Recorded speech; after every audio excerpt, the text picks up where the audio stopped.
زه اوس ما یوسف احمد مولوي صاحب پسې فیاض احمد مولوي صاحب پسې مې لمونځ وکړو او هغه صرف ژړل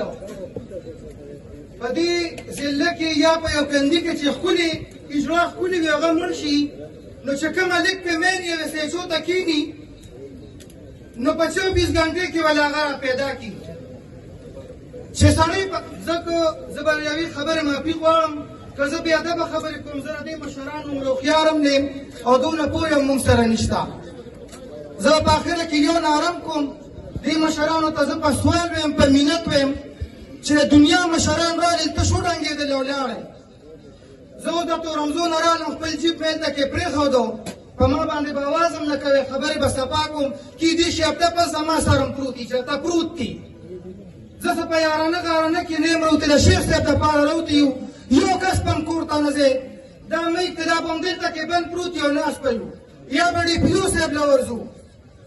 د پاکستان علم مړ دی ګپ یې ترې جوړ کړی دی زه وزیر اعلی صاحب ته هم ویم چې ته رالې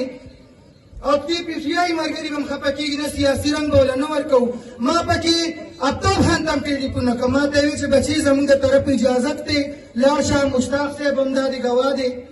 ځکه دلته کې ولاړ یم زیاتې خبرې به نه کوو د شیخ صاحب تپوس به کوو همدلته کې به یو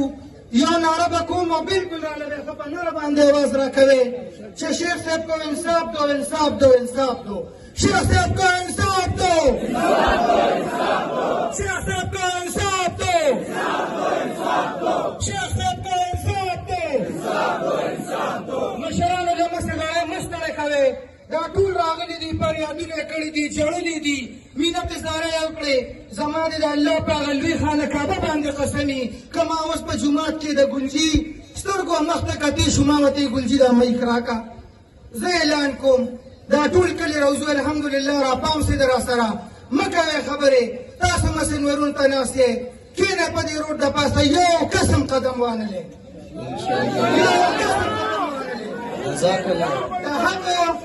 مونږ په یارانه کې دلته نه یو اوټ له دلته نه یو ولاړ اقتدار له نه ولاړ شیخ صاحب له ولاړ یو یا به م وژني یا به م دغه شان راته به وایي چې مونږ د لږ ټیم راکړه دا عزتمند مشران ناست دي دوی ته زه سوال کوم چې خپلې غړۍ مه ستړی کوئ بین الاقوام در پورې خاندي وزیر اعظم ولې په سترګو باندې ړوند دی خفه کېږي به نه مسلم لیګ نوم والا امیر مقام صاحب راغلی و وزیر اعلی دوه ځله راغی ټیک ټاک یې جوړې کړې څوک رانلل څوک پاتې شو د الله په ذات پې دې قسم چې پرون مازدیګر مې ووې ما ویل زه ورپاسم زه آی جي صاحب ته پخپو کې کښېنم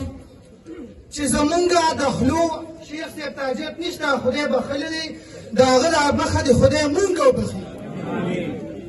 د هغه د مخه دې خدای نه ما لږ پرېږدی ما خو درته ووي چې یا به مې هفته په سر دغلته پروت دي یا به راته اوس په وټساپ باندې دمکې شروع شي یا به څوک وارنینګونه راکړي زه د دغې تورمزو بچی یم ما نه د یوسف احمد مولي صاحب د ګلجي جړه د هغوی هغه فریاد نن د هغه زوی ته دونه خطره ده چې زمونږ عالمان مري زمونږ نه به وزرتیان جوړېږي چې زمونږ قاریان مري زمونږ بچي به ګانې زده کوي اخر کېږي بس زه راته سوال کوم مینت درته کوم خو د موږ د ملک د واکداران هم ګوري اوریم د عالمان دي دا سپین ګیري دي که هلته ویم او که غلطه ویم راسره به ودرېږئ زه کور ته نه ځم همدلته کې به ناست یو مشرانو ته ویم مه کوئ خبرې یو خبره ونه کړې دا میک پین کې په دې روډ کښېنئ یا سړی چې د خپل اقتدار دپاره 4 میاشتې په دغه اسلام آباد کې ناست دي دا شیخ صاحب د دې پاکستان نورو نمکو حیاوه عزتو په دې چوک کې به کښېنئ یو کس هم ورته نه دی د جهان